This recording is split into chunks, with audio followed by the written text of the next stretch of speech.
Well, greetings, friends. Thank you for joining me. Today, we begin the book of Job, chapters 1 to 4.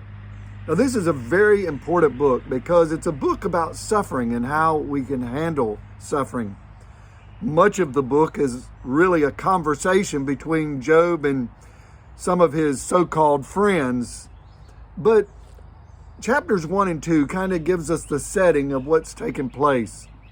There's three things I think that it's important for us to understand, at least when it comes to suffering. Number one, just because you live right does not mean that you're not going to have any suffering.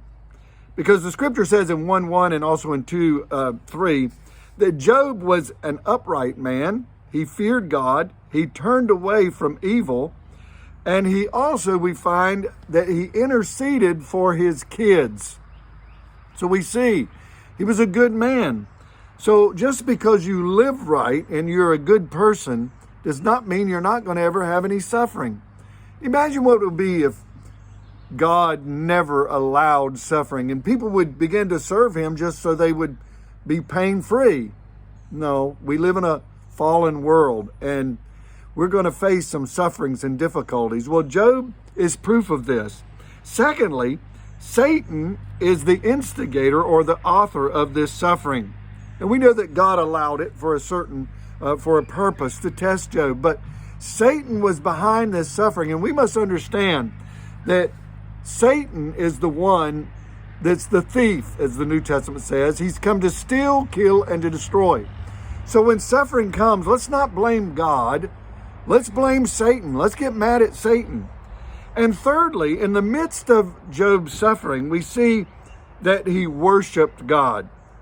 In chapter 1, verse 20, after he had this bad day, you see the bad day, he lost his ox and his sheep and his servants, his camels, and even his 10 children.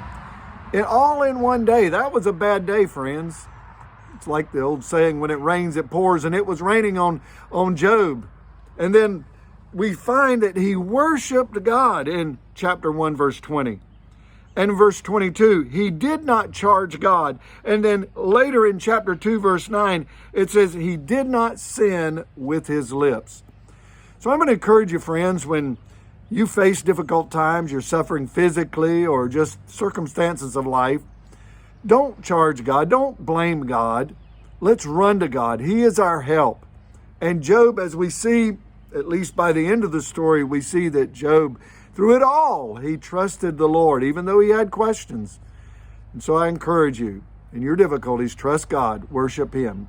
Well, God bless you. Have a wonderful day. Bye-bye.